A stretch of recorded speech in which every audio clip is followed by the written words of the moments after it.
Boa tarde, pessoal. Tudo certinho aí com vocês? Por aqui tudo show de bola. Hoje, semana passada a gente fechou o assunto hidrologia, a gente falou sobre as águas do planeta, como elas se comportam e tudo mais, o ciclo da água, a distribuição das águas pelo planeta e tudo mais. A gente já cobriu todo o assunto hidrologia e agora a gente vai entrar no nosso próximo assunto, que é o assunto climatologia. Assim como hidrologia tinha hidro, que é da água, climatologia tem o clima. Então nós vamos comentar sobre o clima, falar um pouquinho sobre como ele se comporta e tudo mais. Para iniciar, eu chamei essa aula de dinâmica atmosférica.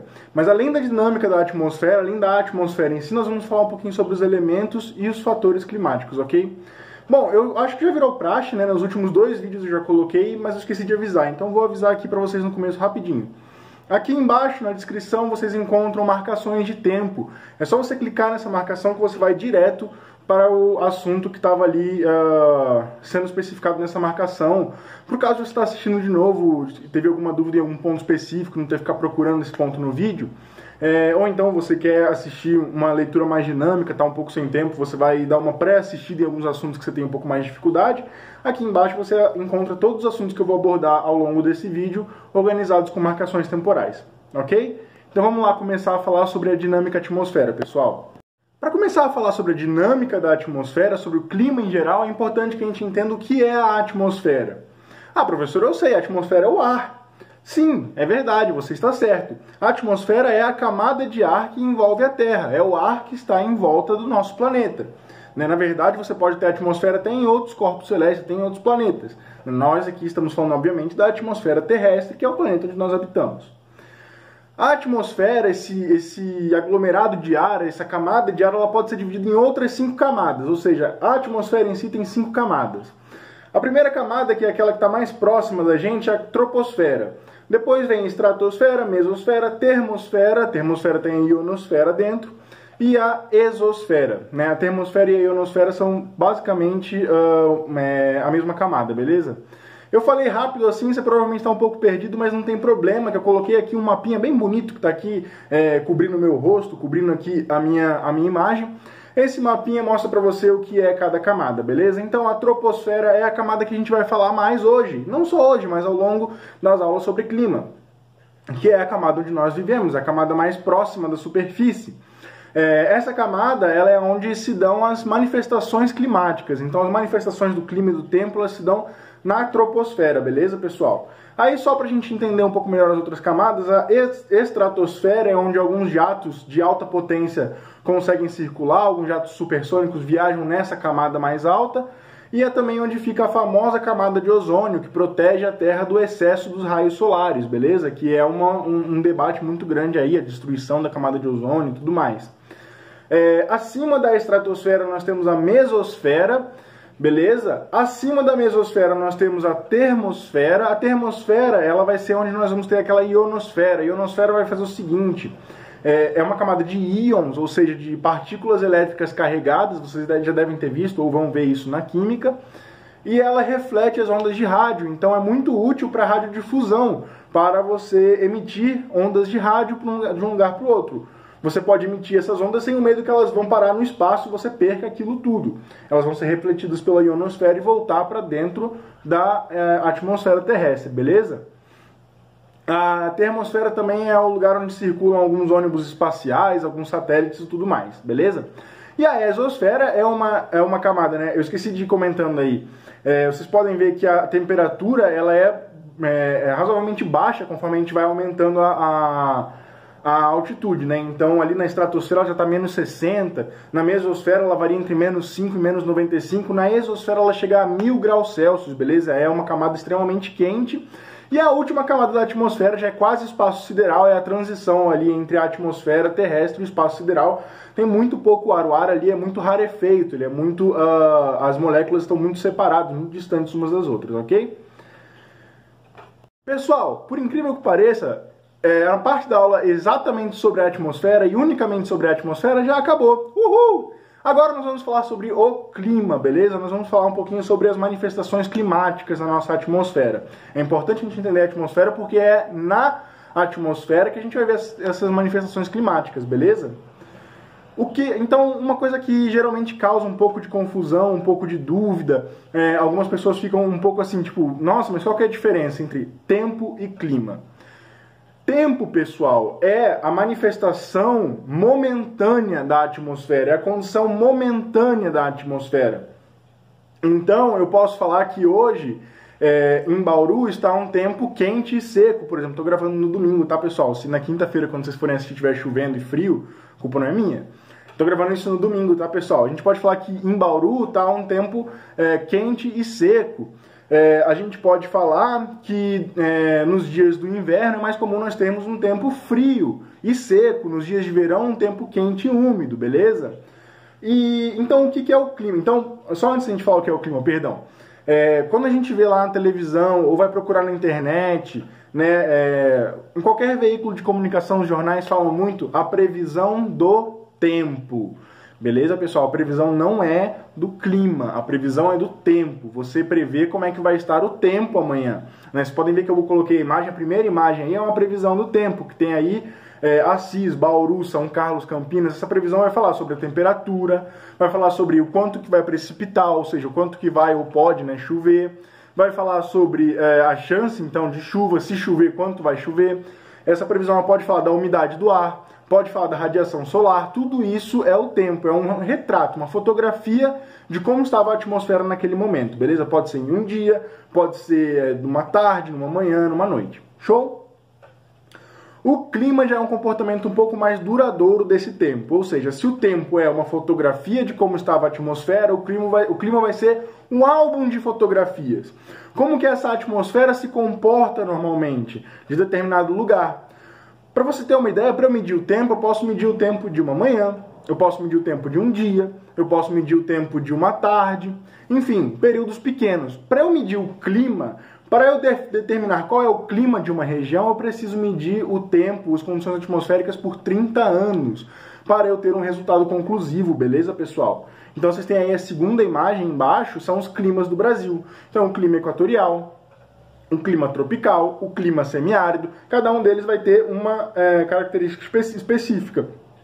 As características podem ser baixa variação de temperatura durante o ano, então é quente o ano inteiro. Pode ser que seja quente no verão e frio no inverno. Perceba como o tempo varia, mas o clima é o mesmo. Então é quente no verão, é frio no inverno, mas é o mesmo lugar com o mesmo clima. Beleza, pessoal? Então essa é a diferença entre tempo e clima. Galera, um clima, né? A gente vai estudar mais o clima, porque ele é uma condição mais duradoura. A gente não tem muito como estudar o tempo só, né? Porque assim, eu vou começar a estudar hoje o tempo aqui de Bauru, o tempo do Rio de Janeiro, de São Paulo, de Sorocaba. Amanhã o tempo já vai ser outro, então já vou ter que fazer um estudo todo novo. Mas eu posso estudar o clima, como que esse tempo ele tem um padrão. Qual que é esse padrão? Como que ele se apresenta ao longo dos dias passando, ao longo dos anos passando.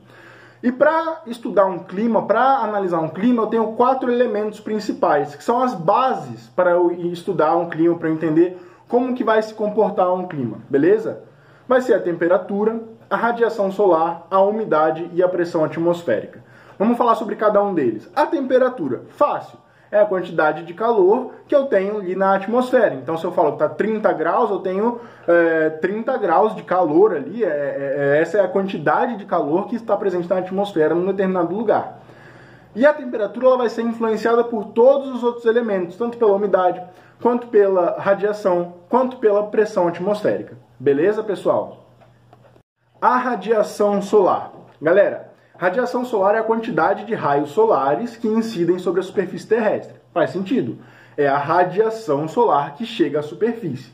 Só que cuidado, esses raios chegando à superfície, eles não vão aquecer a atmosfera. Eles podem aquecer o nosso corpo. A gente sente o sol batendo na pele e fala, nossa, que sol quente. O que é, inclusive, um pouco estranho, né? Porque o sol sempre é quente, o sol nunca está frio. Mas fala, nossa, como está quente hoje, como o sol está forte. Ele pode aquecer o concreto das ruas, o asfalto e tudo mais. Mas ele não vai aquecer a atmosfera em si, o ar. O que vai aquecer o ar? O que vai aquecer essa atmosfera? Presta atenção nessa imagem que eu trouxe para vocês, super legal. O que está em amarelo é a radiação, é aquilo que o Sol está emitindo. O Sol está jogando essa luz solar aí, essa radiação solar. Uma parte dessa radiação, dessa luz solar, ela vai ser refletida para o espaço ali, já na atmosfera, na camada de ozônio, vai embora. nem chega à Terra. Outra parte vai chegar à Terra. Né? Uma parte vai ser absorvida pelos gases do efeito estufa também, mas essa não é a maior parte. A maior parte vai chegar à Terra, vai encostar na Terra. Disso que encostou na Terra, essa luz solar que chegou, que iluminou a superfície, uma pequena parte dela vai embora direto, refletida, e o resto ela vai ser absorvida pela superfície. E aí depende da superfície em que ela incidir. Por exemplo, se o meu raio solar ele incidir numa superfície que tem muito asfalto, muito concreto, esse asfalto concreto vai absorver muita luz solar, ele vai refletir muito pouco, vai absorver muita.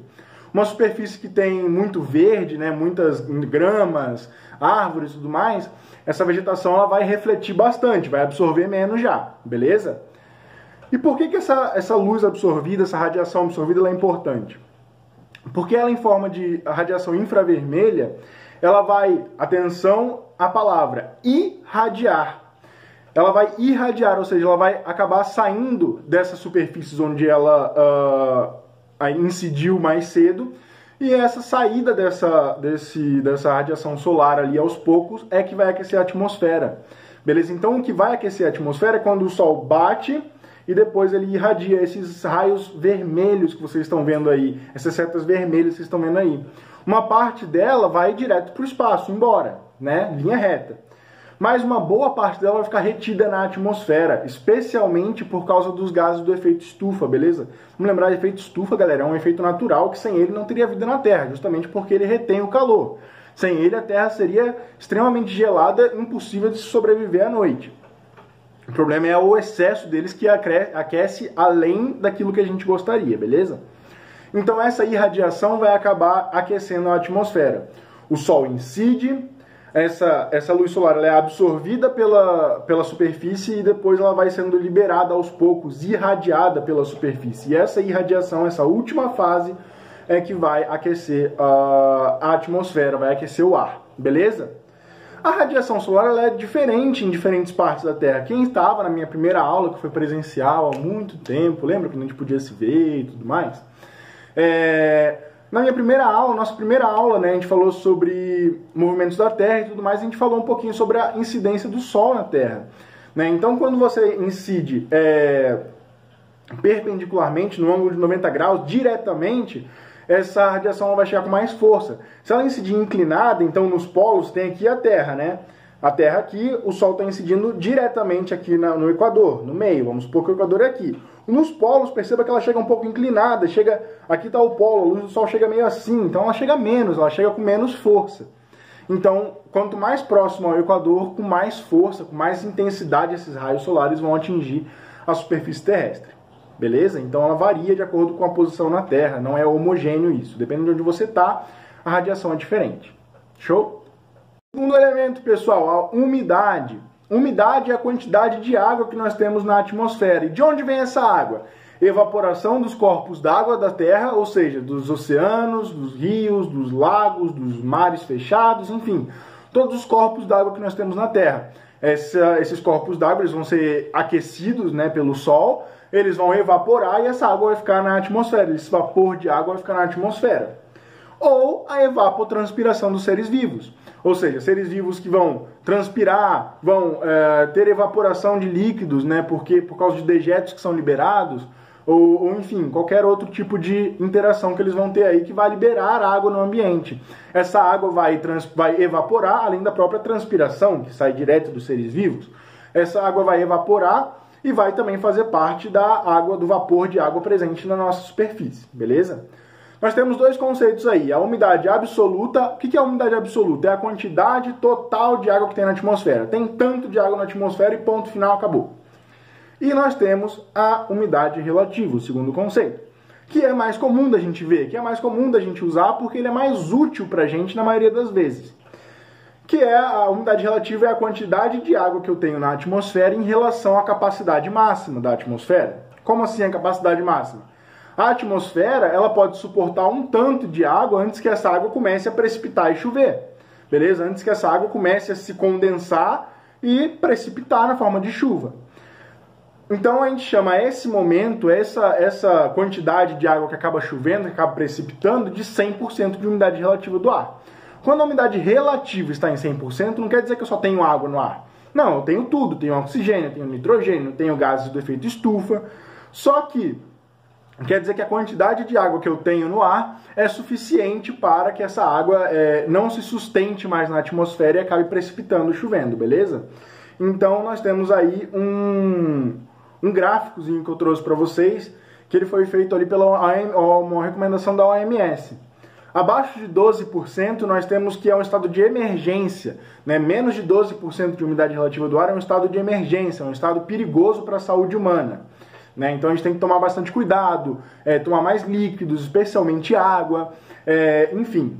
Estado de alerta, que é perigoso, mas não é emergência, não é tão preocupante, que é de 12% a 20%, a atenção, que é algo já um pouco mais tranquilo, mas que ainda não é o ideal, de 21 a 30%, observação é próximo do ideal, 31 a 40%, e o nível adequado, que a OMS diz que é ideal para o corpo humano, é que a umidade relativa do ar esteja em 60%. Ora, o corpo humano é feito mais ou menos de 70% de água, né? Na biologia eles explicam melhor um pouco isso. Então ter pouca água pra gente vai afetar, ter pouca água no ar vai afetar uma série de processos do nosso corpo e vai acabar trazendo prejuízos à nossa saúde. O que a gente pode fazer é compensar essa água que não está no ar pra gente tomando mais água. Beleza, pessoal? Então é isso que é a umidade e é assim que ela interfere na nossa temperatura, no nosso clima. Sobre a temperatura, que eu ia esquecendo de falar já, quanto mais umidade eu tenho no ar, menor é a minha amplitude térmica, ou seja, menor é a variação de temperatura, beleza? A água, gente, ela é um elemento que perde água com muita dificuldade, ela ganha e perde água com muita dificuldade. Então é difícil dela perder calor, né? Ela perde calor com muita dificuldade. Então, uma vez que essa umidade no ar, essa água no ar esquenta, é muito difícil dele esfriar. Então, acaba que a variação de temperatura acaba sendo baixa. A gente vai entrar um pouquinho mais em detalhes sobre isso um pouquinho mais pra frente, tá, pessoal? Daqui a pouquinho. Então, vamos continuar lá. A pressão atmosférica, ela é a pressão feita pelo ar em cima de uma superfície terrestre. Como assim a pressão feita pelo ar? Cara, lembra que eu falei lá de todas aquelas camadas da atmosfera? A atmosfera, ela é uma coisa gigantesca. Pensa que em cima da sua cabeça, enquanto você está aí assistindo esse vídeo, tem uma coluna gigantesca de ar fazendo força em você, porque o ar ele é afetado pela gravidade, então ele faz isso. Professor, mas se tem aí essa coluna gigantesca de toneladas de ar em cima da minha cabeça, como é que eu não estou amassado no chão? Como assim? Não estou entendendo isso aí. Cara, sabe por que você não está amassado no chão? Porque o nosso corpo humano ele compensa isso. Então o nosso corpo ele tem uma pressão interna que faz para fora assim, e tem a pressão externa do ambiente que empurra ele para dentro. Essa pressão interna do nosso corpo, natural do nosso corpo, que está fazendo força para fora, compensa com a pressão externa e a gente acaba ficando aqui natural, tranquilo, sem maiores complicações, beleza? Então a gente vê aí essa imagem, vocês vejam que numa região no topo de uma montanha eu tenho menos ar fazendo peso ali, fazendo força nessa superfície. Numa região mais baixa eu tenho mais ar fazendo força nessa superfície, beleza? E uma coisa mais que eu queria falar. Quanto maior a temperatura que eu tenho no lugar, então um lugar quente, ele vai ser um lugar de baixa pressão. Por que ele vai ser de baixa pressão? Gente, na química a gente estuda que o calor ele nada mais é do que o movimento das moléculas. Então, se tem uma molécula que se movimenta muito, essa molécula vai gerar calor. Se eu tenho uma molécula que se movimenta pouco, ela não vai gerar tanto calor. Ela vai ser uma molécula um pouco mais fria, de menor temperatura. Se eu tenho alta temperatura, altas temperaturas, quer dizer que as moléculas de ar estão altamente agitadas. Se elas estão altamente agitadas, elas estão se mexendo muito, elas não conseguem ficar juntas para fazer pressão em um lugar só.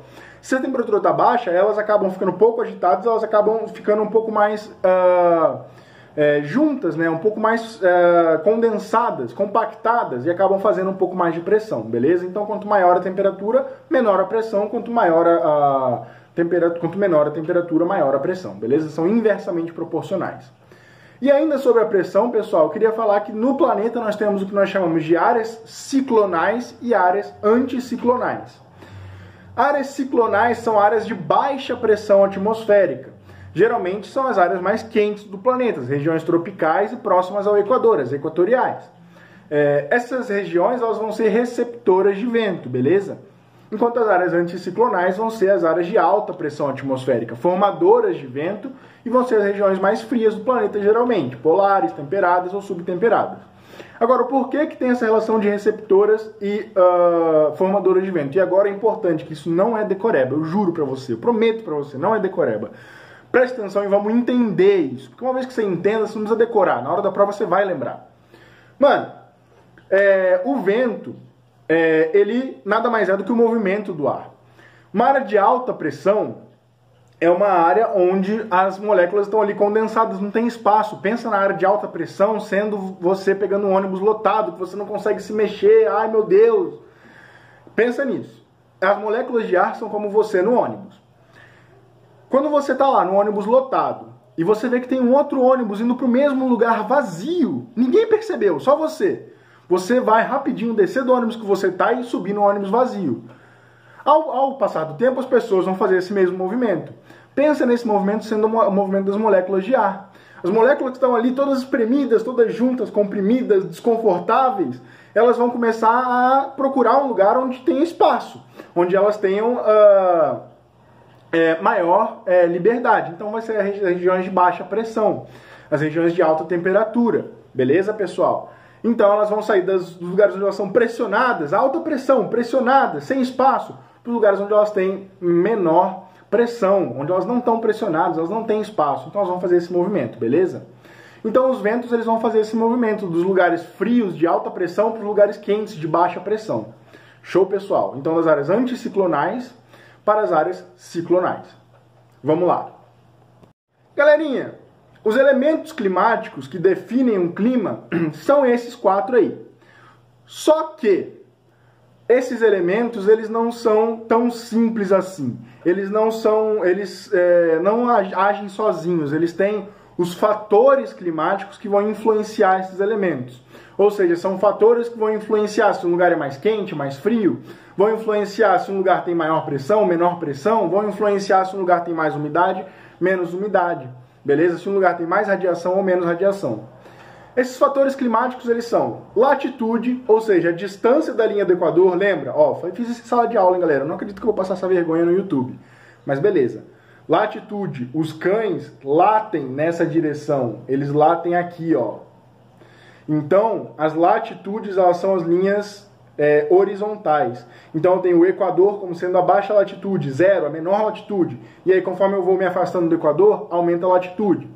Eu tenho a altitude, que é a altura que eu estou em relação ao nível do mar. Então, o mar é o 0 metros. Se eu estou 5 metros acima do mar, 5 metros de altitude, assim por diante. Eu tenho as massas de ar, eu tenho a continentalidade e a maritimidade, calma que eu vou chegar lá. Eu tenho as correntes marítimas, eu tenho a vegetação e eu tenho o relevo. E eu vou falar um pouquinho sobre cada um desses fatores para vocês. Mais uma vez, pessoal, só para lembrar, todos os fatores estão separados aqui nas marcações de tempo aqui embaixo, beleza? Então vamos falar um pouquinho sobre a latitude, que é o primeiro fator que a gente traz aí.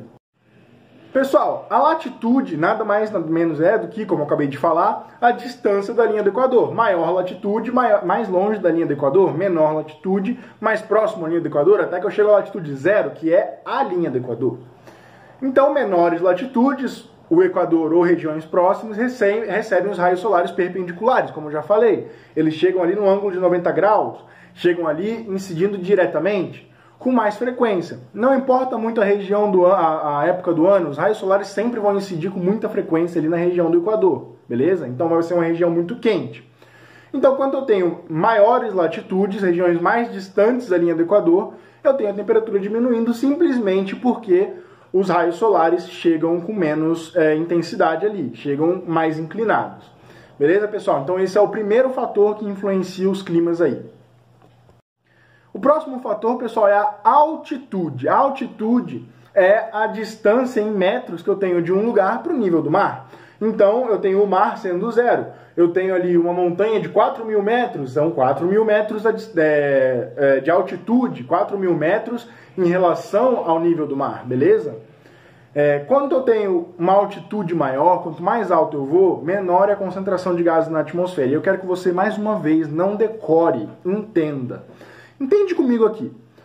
Lembra quando a gente falou ali da formação do planeta Terra, que quando a gente ia para camadas mais internas, o material era mais sólido porque eu tinha mais coisa em cima fazendo força nele, né? Se você não lembra, vale a pena dar uma lembrada, vale a pena entrar lá aqui no meu canal, dar uma olhada lá na aula de camadas da Terra, de interior terrestre. Com a atmosfera não é muito diferente. Quanto mais baixo eu chego na atmosfera, mais camadas de ar eu tenho pressionando o que está ali.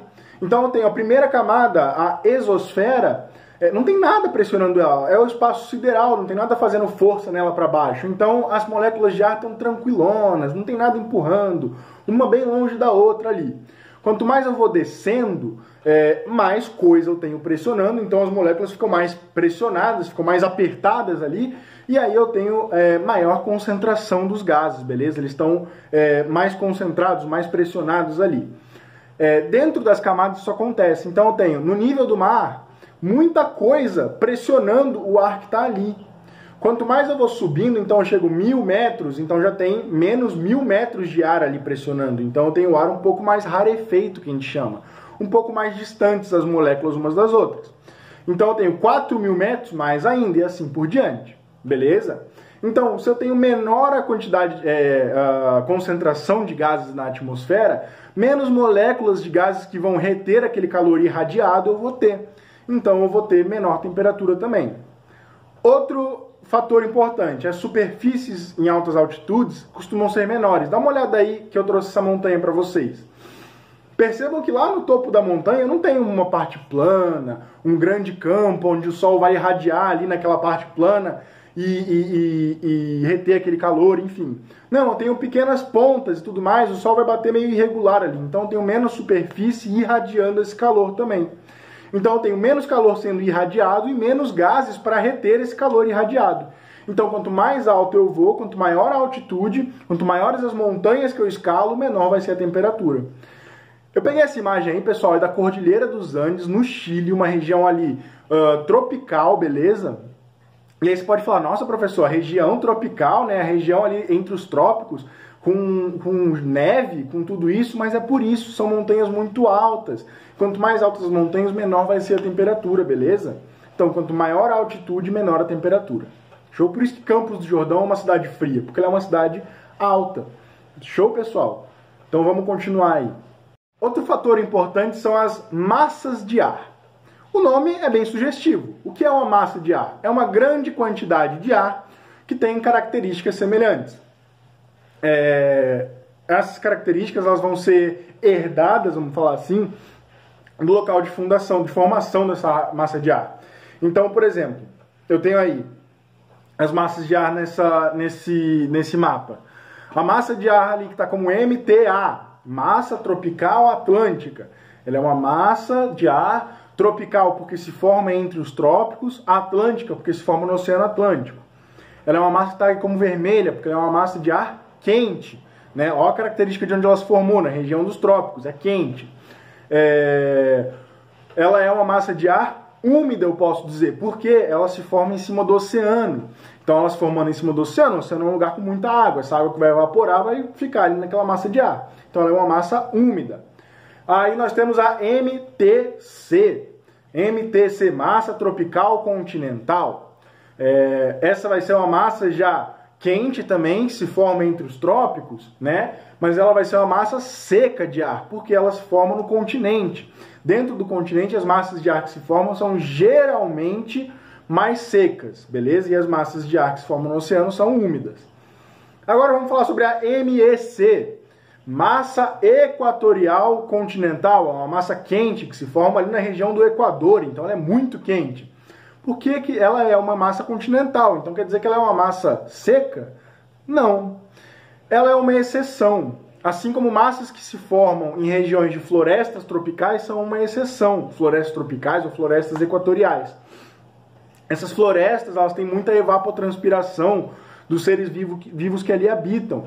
Então você vai ter uma grande quantidade de água sendo liberada naquela atmosfera. Então a massa equatorial continental, a massa que se forma ali na Amazônia, é uma massa de ar quente e úmida, apesar de ser continental. Beleza? Agora vamos pegar ali a de baixo. Massa polar, esse P aí é de polar, atlântica. Obviamente ela não se forma ali onde está mostrando, tá pessoal? Aqui não está o polo ali na nossa imagem. Elas formam lá no Polo Sul, então ela é uma massa de ar fria. Ela é uma massa de ar úmida, porque ela se forma no Oceano Atlântico. Massa polar atlântica que se forma no Oceano Atlântico. Então é uma massa de ar fria e úmida. É a massa que no inverno traz chuvas e frio para a nossa região. É a massa que traz chuvas, mesmo quando não estamos no inverno, mesmo quando estamos no verão, ela é uma massa úmida, então ela traz bastante chuva, beleza? É a típica frente fria.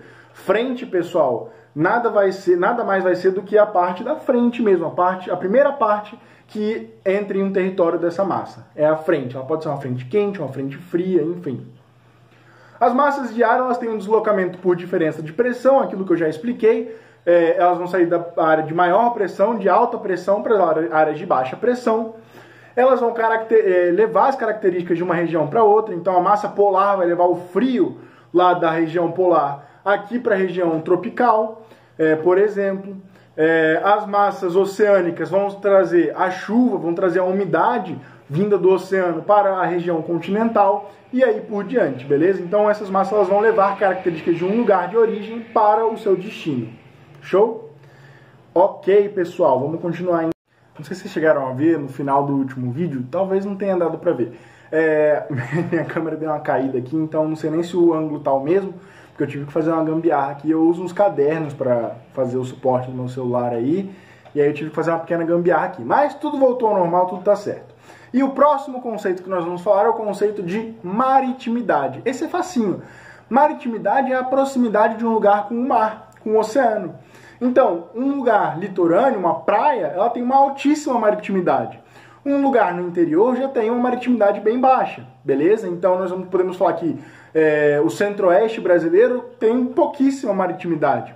Enquanto a cidade de Santos, ou a cidade do Rio de Janeiro, ou a cidade de Natal, no Rio Grande do Norte, são cidades com altíssima maritimidade, beleza?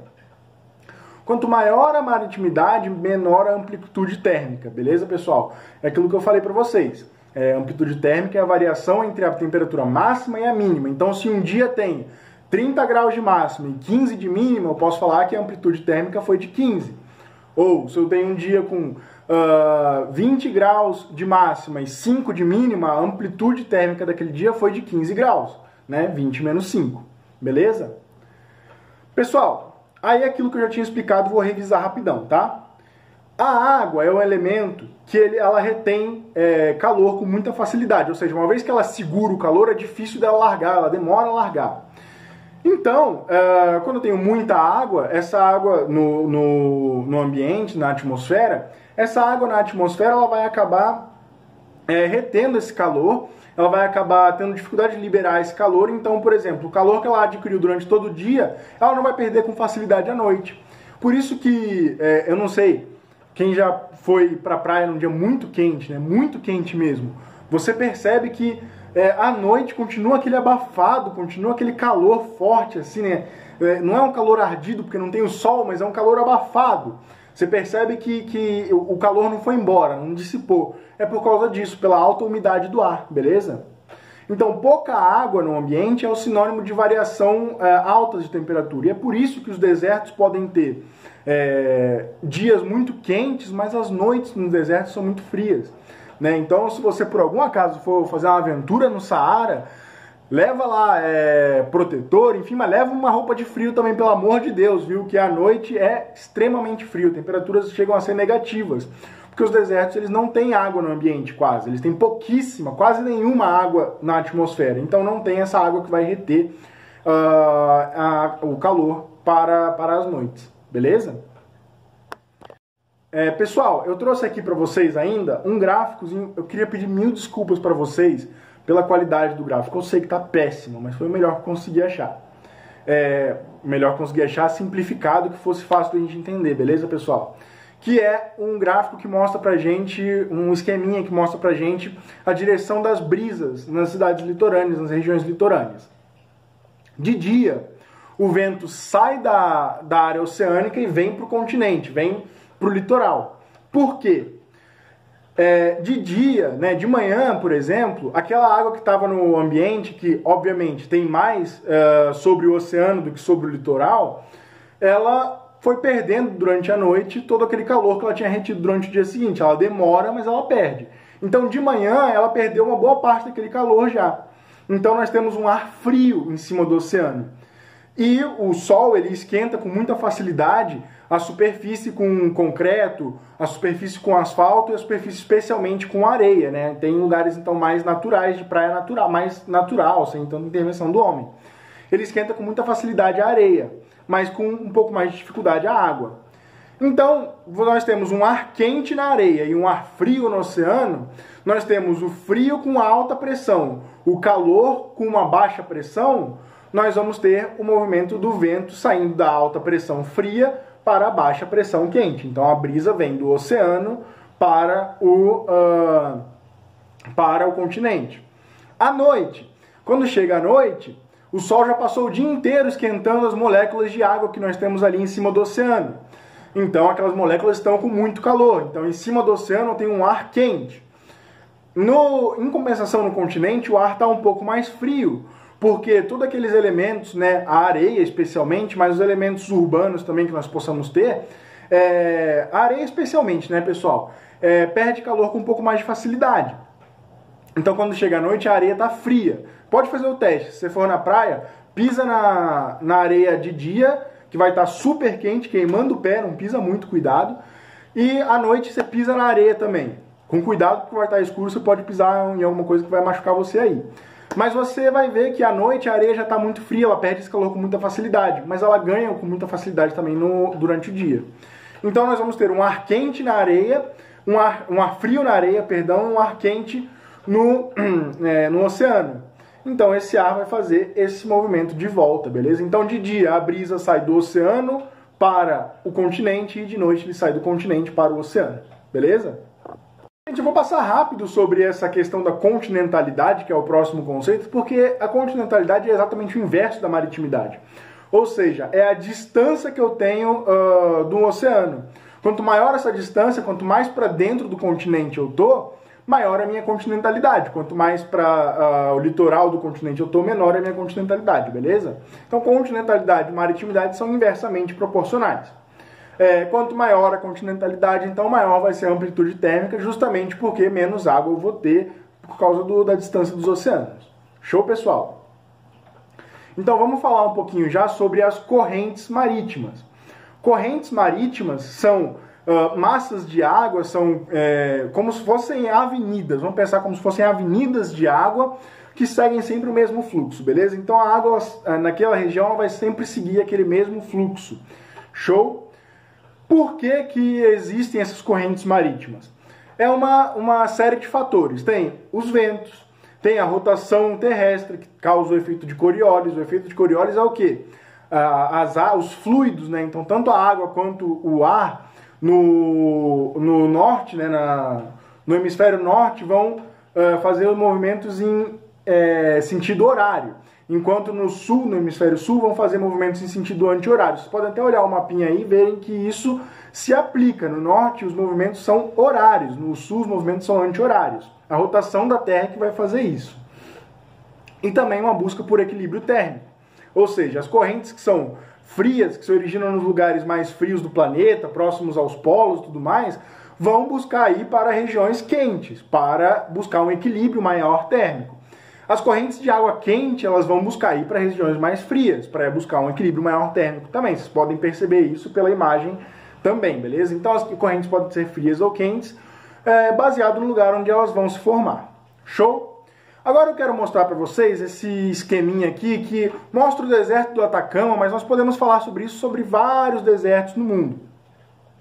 Que é como que as correntes frias de água, elas acabam influenciando a formação de desertos. Vocês podem ver aí, nós temos a Cordilheira dos Andes e depois nós temos o deserto do Atacama. Perdão. O deserto do Atacama é uma região litorânea, então você pode imaginar que ela sofre ação de massas de ar úmidas, que ela tem muita maritimidade, então não é uma região desértica, essa é uma região normal.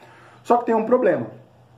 Essa massa de ar úmido que se forma no Oceano Pacífico, no caso do Atacama, mas em outros desertos também, em outros oceanos, essa massa de ar úmido se forma no oceano, vai chegando no continente, quando ela vai chegar para chover no continente, para umedecer o continente, para levar a água ao continente, ela passa por uma região onde a corrente marítima que passa ali é fria, então o ambiente vai ser um ambiente um pouco mais frio.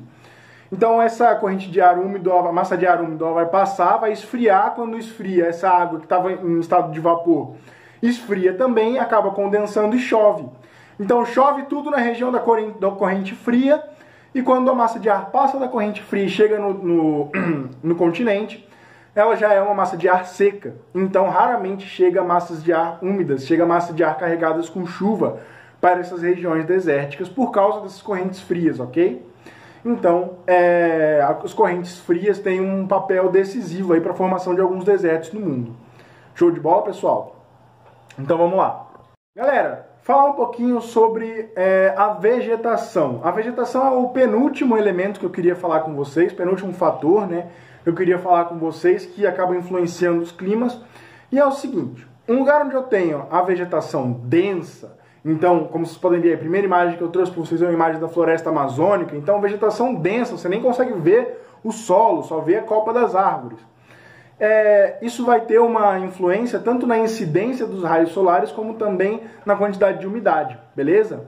Na incidência dos raios solares, porque essa copa das árvores ela não vai absorver os raios solares como o solo faria, né? Como o chão faria. Ela vai refletir uma boa parte desses raios, então não vai ter a irradiação que esquenta a atmosfera, beleza? E também nós vamos ter essas árvores, mas também os seres, os animais, os seres vivos em geral da floresta, da vegetação, soltando ali, evapotranspirando, então soltando água no ambiente. Então vai aumentar também a umidade do ambiente. Então quando você tem a vegetação densa ali, você está mexendo em dois elementos do clima, tanto a radiação solar quanto também a umidade da atmosfera, beleza? Então nós podemos ver aí que em regiões como as regiões desérticas nós vamos ter muito menos umidade e nós vamos ter uma incidência maior dos raios solares na superfície. Eu só queria comentar com vocês que essa é uma via de mão dupla, beleza?